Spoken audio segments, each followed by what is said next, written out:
अध्यक्ष महोदय, मैं सबसे पहले धन्यवाद प्रस्ताव पर अपना संशोधन प्रस्ताव प्रस्तुत कर रहा हूं। दिनांक 23 जनवरी को सदन में प्रस्तुत धन्यवाद प्रस्ताव के अंत में निम्नांकित अभिव्यक्ति और जोड़ी जाए, इन्वर्टेड कॉमास, यह सरकार संविधान प्रदत्त मौलिक अधिकारों की रक्षा करेगी, साथ ही प्रदेश में सांप्रदायिक सौहार्द और सद्भाव का वातावरण भी कायम करेगी।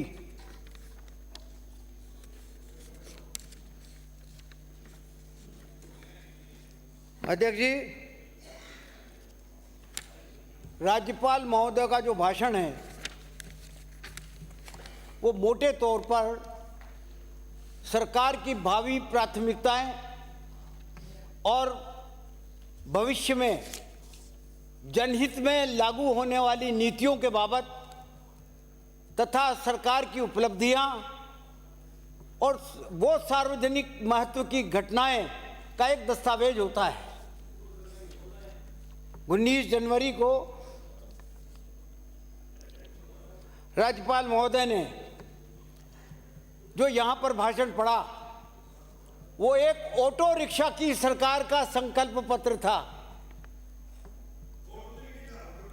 है? बोलिए। ऑटो रिक्शा की सरकार का एक संकल्प पत्र था। वो ऐसा लग रहा था जैसे माननीय मुख्यमंत्री जी का एक चुनावी भाषण हो। मैंने राज्यपाल महोदय का पूरा भाषण पढ़ा। बहुत ही नीरस और बिल्कुल निर्जीव भाषण है। मतलब उसको पढ़ने में भी मुझे इतना टाइम लगा और कई बार इतनी उबासियां आई कि जिसकी हद नहीं। उम्र का असर होगा।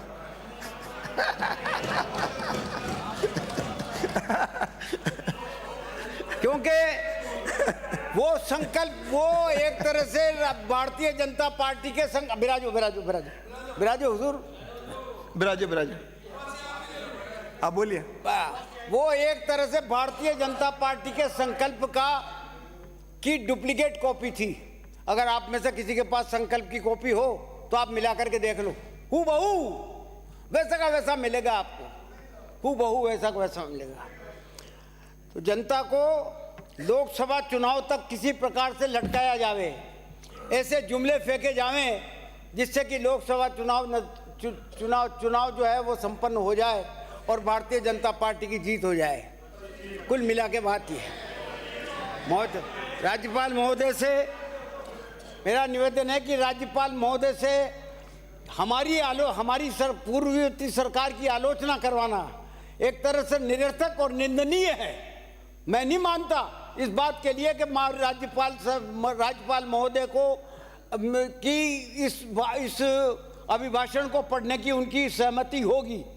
निश्चित तौर पर उनकी सहमति नहीं हो सकती। जो आदमी 5 साल तक लगातार पूर्ववर्ती सरकार की तारीफें करता रहा और लगातार उनको पूरी सरकार को धन्यवाद देता रहा, वो इस तरीके का भाषण कभी दे नहीं सकता। लेकिन संवैधानिक मजबूरी थी, इस वजह से उनको ये जो कुछ आपने कहलवाना चाहता वो कहा गया। मैं ये निवेदन करना चाहता हूँ अध्यक्ष महोदय कि इस अभिभाषण में पिछड़े वर्गों का कल्याण, दलित और आदिवासी शब्द ढूंढने से नहीं मिला। सबसे महत्वपूर्ण बात है कि किसका कल्याण करना चाहते हो? गरीब का कल्याण करना चाहते हो, नहीं चाहते? गरीब के लिए क्या करना चाहते हो? दलित का उत्थान किस प्रकार से करना चाहते हो? आदिवासियों को किस प्रकार की मदद देना चाहते हो? किस प्रकार से उनका जीवन स्तर ऊंचा करना चाहते हो? इस बाबत कुछ नहीं कहा। पूरे अभिभाषण में एक शब्द तक नहीं मिला इन तीनों का। 15 दिसंबर को बीजेपी की ऑटो रिक्शा की सरकार ने शपथ ली।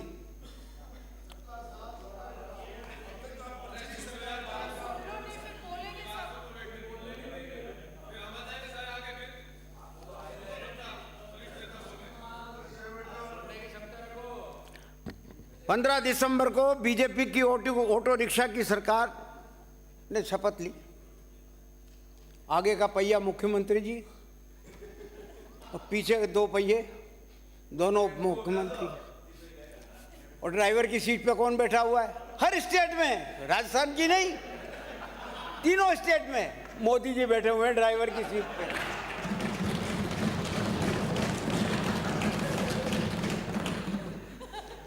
तो ये डबल इंजन कुछ नहीं है, उस इंजन के साथ में ये ऑटो रिक्शा बांध दिया।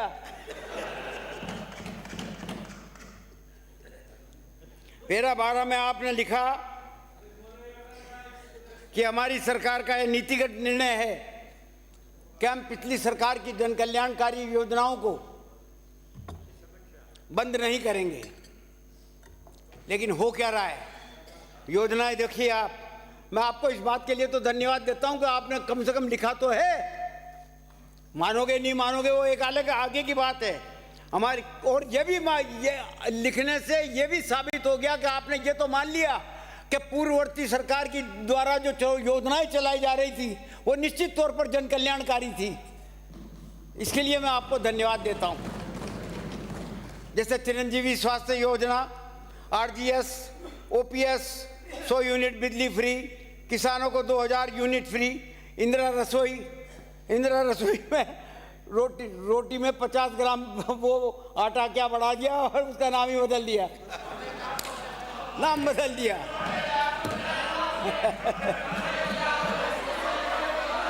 अरे याद करिए जब आपके टाइम पर अन्नपूर्णा चालू करी थी आपने, तो भरी धूप में क्यों लगती थी यूं, और खड़े खड़े खाना पड़ता था।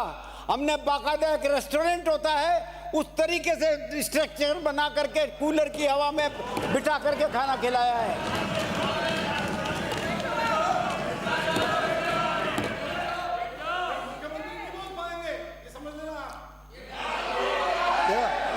ये मत करिए माननीय सदस्य, ये काम मेरा है, आप नहीं बोलने दोगे तो आप माननीय सदस्य, अरे फिर आपके इनको भी नहीं बोलने देंगे, सब मत बोलो। तो आप बोलिए, प्रशासन शहरों की ओर चलाया, अरे प्रशासन गांव की ओर चलाया। माननीय सदस्य बराजो, कुलदीप जी बैठो। प्रशासन शहरों की, बैठे, अरे टाइम बहुत कम है बराजो। अब अध्यक्ष जी ये मेरा टाइम खराब कर रहे हैं। आपका तो टाइम हो रहा है, जल्दी बोल लीजिए। नहीं हो कह रहा है, जो बोलना है बोलिए ना। खराब हो रहा है, आप बोलते रहिए। हाँ, प्रशासन शहरों की ओर और गांव की ओर चला करके हमने 501 रुपए में पट्टा दिया। 10.25 लाख पट्टे शहरों में बटे हैं, 10.25 लाख, और 10 लाख से भी ज्यादा पट्टे गांव में बटे हैं। उस योजना को बंद कर दिया। आज भी 1 लाख पट्टा जो है विभिन्न नगर पालिकाओं के पास पेंडिंग पड़ा हुआ है, लेकिन वो बंटवाया नहीं जा रहा। महिलाओं को स्कूटी दी, 500 रुपए का सिलेंडर, बहुत सारी योजनाएं थी। न्यूनतम आय गारंटी योजना कानून बनाया, 150 दिन का रोजगार, राइट टू हेल्थ बना करके स्वास्थ्य का अधिकार दिया, निःशुल्क दवा योजना, अस्पतालों में फ्री इलाज, बिजली दवाइयाँ नहीं मिल रही अस्पतालों में, यह हाल हो गया।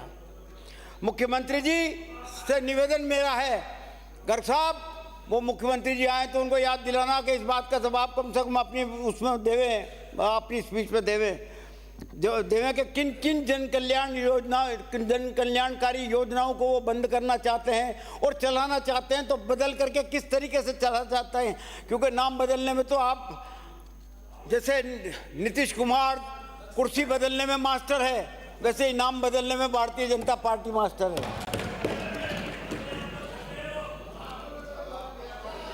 पैरा 13 से लेके 15 तक आपने जिक्र किया। 10 मिनट, आप 10 मिनट होने कर्जा लेकर के आप समाप्त करिए। कर्जा लेकर के अर्थव्यवस्था चौपट कर दी। मैं आपको बताना चाहता हूं, एमपी को ले लो, यूपी को ले लो, गुजरात को ले लो, इनको भी छोड़ो, आप तो सेंट्रल गवर्नमेंट को ले लो।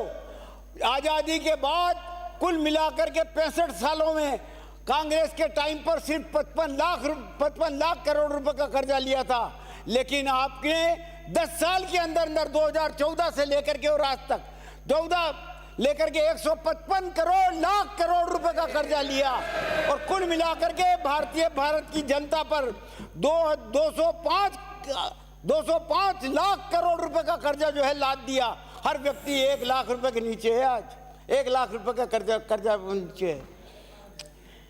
न किसी को रोजगार मिला, न मैन्युफैक्चरिंग से कोई जो है उत्पादन बढ़ पाया, औद्योगिक उत्पादन नहीं बढ़ा, एमएसएमई बर्बाद हो गए, चरमरा गए सारे के सारे, जॉब क्रिएशन बंद हो गया। अब इंडियन मॉनेटरी फंड ने ये चेतावनी दी है भारत सरकार को कि तुम्हारी जीडीपी जो है वो कर्जे के बराबर हो गई है। अब अगर कर्जा लिया तो पाकिस्तान और लंका की जैसी हालत हो जाएगी। श्री छोटू सिंह ब्राज जी, आप बहुत पुराने हैं, टाइम के अर्थव्यवस्था पक्के। को ब्राज जी, हो गया 12 मिनट हो गए, उसका तो सम्मान करो। 3:10 पे आपने शुरू किया, 3:10 के 3:22 हो रहे हैं। मेरे को सभी सदस्यों को बुलवाना। अभी तो मैंने चालू किया है, हो गया माननीय छोटू सिंह, अभी तो चालू किया है, हो गया 10 मिनट। ये क्या ये क्या व्यवहार है आपका? 12 मिनट हो गए माननीय सदस्य। अभी भाषण में माननीय सदस्यों ने अपना अपना मत व्यक्त किया। काट दिया मैंने। अर्थव्यवस्था क्रम में मैं निवेदन करना चाहता हूं माननीय अध्यक्ष जी, किसी ने किया है। पूर्ववर्ती सरकार द्वारा विगत 5 वर्षों में प्रवेश देश